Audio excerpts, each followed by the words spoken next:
I would like to thank all speakers for their time, and we would Thank now you. move on to the next session, which is interactive session. We have a few questions here directed towards a few of our speakers. I would like to take one of the questions now. It's from Chitra T, and the question is for Dr. Vidya Raja. And she's asking, while it's great to hear that your experiment has seen results in schools, how do we know that our child is under the guidance of the right guru, which is very challenging in today's world? That Yes, Vidya. That's a good question because there are a lot of music schools which I have seen which are imparting all kinds of genres of music being taught, and they're teaching music at to students of various levels grouped into one, which I fail to understand how that is happening. The first thing that you'll have to take into consideration is the learning happening according to the level of music. For example, in Carnatic music, if the child is going to be in Sarali Varse, are all the children in that group? Preferably the group should be very very less. One on one would be best, but if you have let's say 3 or 4 students, the teacher will be able to give individual attention to correct, because one I was earlier not teaching students of beginners, but I all the students came to me were learning Varnam in the wrong way, and I had to spend months to actually make them unlearn, and that was even more tedious a process. So definitely going into the right guru to teach, who teaches you the proper gamakas while singing a Varnam, or even the Shruti, when it comes to young children, is so important. So that there is no easy way about doing that, Chitra, but you'll have to experiment with see.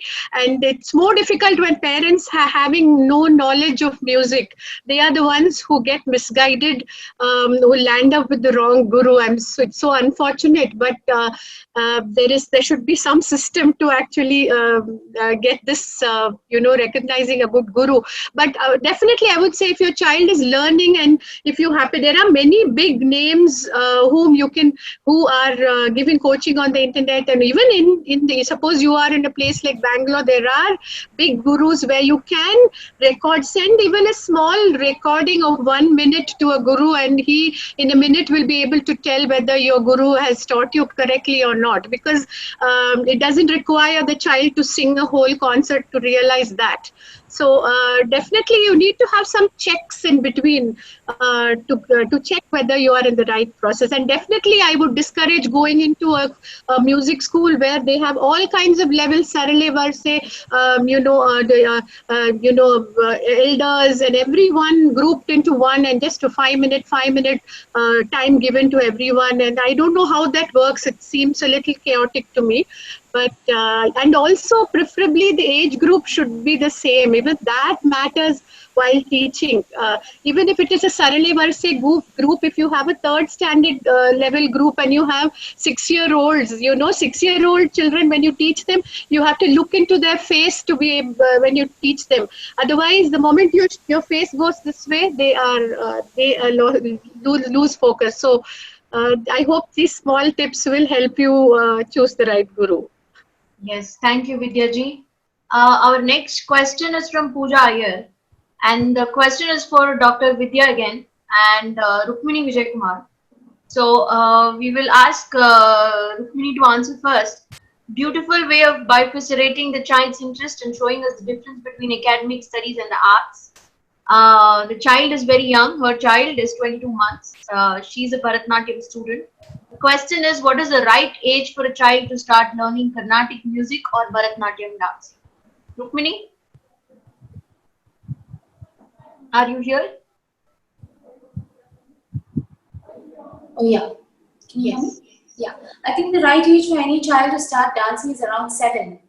Um, it depends on the teacher. I take my students a little bit younger. They start with me when they're 3 or 4. Although they don't learn Bharatanatyam specifically, they learn other aspects of music, rhythm. They learn things about their body. So it depends on the way the teacher teaches. So I think you should ask the teacher if they want to take children that are 3 or 4, or they want older children. But I think 7 is good because their bodies are formed, but they still don't have habits yet. And it's important to catch children before they develop physical habits. And our schooling systems make children develop really horrible physical habits. They hunch, they have to sit on a computer. So our organic system of moving, our coherence and relationship to our body mechanism changes completely within the course of 5-6 years of schooling. Thank you. Very relevant. Yes. We will have the next question taken. Samyukta here. Completely agree with making art part of mainstream education. Very needed. Keeping that in mind, is there any data? What is your view on the impact of examination on the learning of music? Is it better to learn music for the love of music as opposed to with the pressure of tests? Although I would love to answer this question, but I give it to Dr. Vidya Raja or any other Vijay Lakshmi ji. I think this is a question that Ambi and Bindu can answer.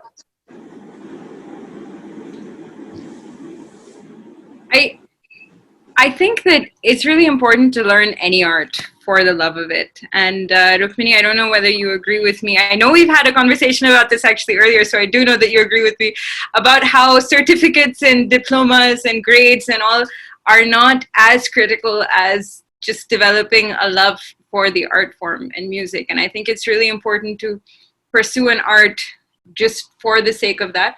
I understand that structures and systems are created in such a way that often we do need to have certificates or exams or things to balance it the same way that we need to have maths tests and science tests. But yeah, obviously, if you had to choose between both, you choose love of art. Yeah, but I think unfortunately sometimes the way our music is taught is that if you don't really know, if your parents don't really know much about music, sometimes or any art form, after 3 or 4 or 5 years, they ask, okay, what exactly have they learned? So I think sometimes having some sort of structure, external structure, helps. When we're looking at creating that structure, it's more about making sure that the child is able to learn in a systematic way, more than, okay, this child has this certificate, so now he or she is a great singer or a great dancer. Yeah, and often I think even, sorry, I think Rukmini, you're muted. Go ahead. I was saying I agree with Ambi completely. Many times the structure is more necessary for the parents because the parents need to understand how much their child has progressed. Yeah. Because as art teachers and performing teachers, we know, but for them sometimes, I think for music it'll be like they're singing Sari Gama for like 1.5 years. What have they learned? Yeah. Or they're doing Tattadavu, they're doing the same Adavus, it's been 3 years, what have they learned? And I'm like, no, you don't get it, they're doing it much better. They may be doing the same thing, but it's very difficult to establish parameters for people who are not artists. And I think for that, maybe these certificates and grading are helpful. But for the child itself, I don't think it matters at all. Yeah. And we found that in the school context, actually this idea of grades and exams and levels, we had to bring it in because otherwise, you know, with the parents and sometimes the schools, they don't see a seriousness. You know, if you have a music exam at the end of the year, then they're less likely to take your music class away to do an extra math period. Correct. So I think it is important to have a balance, but for kids, as you rightly said, it's the love of art, and for the grown-ups around them, we have these structures in place. Yeah, I agree completely. I do, because I've also started giving these grading things. I didn't do it for 5 years, and then I had to put, like, there are parameters that we understand them on, like strength, flexibility, skill, rhythm, musicality. So we have these gradings that we assess them on as teachers, but and we know if you've seen the same 15 kids for 6 years, you know this person has aesthetic issues, rhythm, this thing. But for parents, it's very difficult to communicate that. And I think for that, certificates and grades are necessary. Yeah, I would like to add that just like examinations, even competitions, sometimes, even though sometimes it becomes an obsession in itself, but actually they do help fine tune, or they make a student strive for that perfection that they wouldn't normally strive for in a regular class atmosphere, because they know that they have to look at every single detail and then they try to perfect. So it provides a good avenue for them to take up a small portion of what they've learned and try to achieve that perfection. Yeah. Thank you. At the Thank you university- all. So it's basically, if we say formal education comes with this important word evaluation. And evaluation is primarily assessment of the learning outcomes. Now, for music, the learning outcomes might be different, the parameter might be different. For dance, it might be different. But it's primarily the assessment of the outcome that you define. So yeah, in general, that's how it goes. So certification does become crucial there. Okay, thank you all. We have one last question coming in.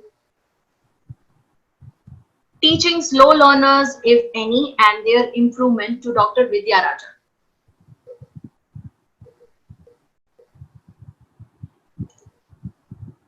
Yeah, I'll get that question once again, please. This is the last question. It's Yeah. your views on teaching slow learners and their improvement through music Yes. and art. Definitely, we have slow learners who can be taught, languages, especially if they are slightly, having a stuttering or stammering. I found a lot of people with that kind of learning disabilities being able to sing very, very well. And also, when it comes to autistic children, somehow majority of the autistic children I have seen are gifted with music. Although I've taught a few children who are autistic, who do not have, they will not put the talam correctly, and they do also have a problem in repetition of the swaras when it comes to like swaras like jante verse, but the rhythm is somehow falls perfectly. And their brain is tuned to music. So slow learners, there are a lot of research that has been happening where music is acts as helpful to slow learners. And also if they combine music with the EEG technique of trying to especially with children with ADHD, or the music therapy is used in order to bring their brain waves to from beta to alpha level slowly, where the occupational therapist actually gives a little bit, say for 10 minutes, a certain music is played, but the threshold of an ADHD patient is so, I wouldn't call patient ADHD, a person who is diagnosed with, it is very small, and therefore the slowly next session will have 1 more minute of increased music. So slowly they try to bring down that that threshold to alpha level, so that the calming of the brain waves happen. So these are few things I've seen when working with the children with learning disabilities. Thank you, Vidyaji. Vijay Lakshmi ma'am, do we have time for another question, please? Just one last question we can take now. Okay. So we have last question coming in from Shruti. Any of the panelists, I leave them open to answer this. The question is, how can one create an awareness about the importance of arts within a family who do not come from an artistic background? I've faced this challenge a lot while teaching in the United States, like I mentioned before. A lot of families that come to learn classical music, they just want some connection with the cultural roots, and not necessarily, they don't come with the knowledge of the arts or anything. But the beauty of it is, once their kids start getting involved, I've seen the reverse.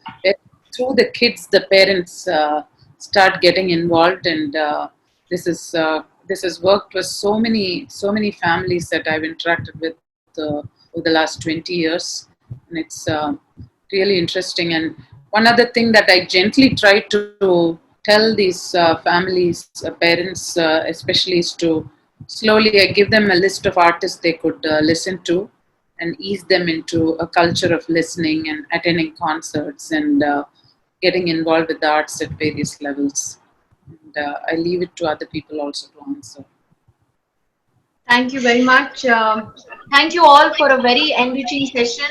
We're coming to the close of the conference with some takeaways from the Center of Soft Power Director, Srimati Vijayalakshmi Vijaykumar, after which we'll close it. Namaskar, and I would like to ask all those who have attended the session, in case you are really interested in more sessions like this, please write an email to us, and we look forward to more chats like this maybe 2 weeks from now. And we are looking at not the arts again. We are probably going to do something a little different. But if there is something specific that you do want and you've enjoyed this, do write to us, and we'll see how we can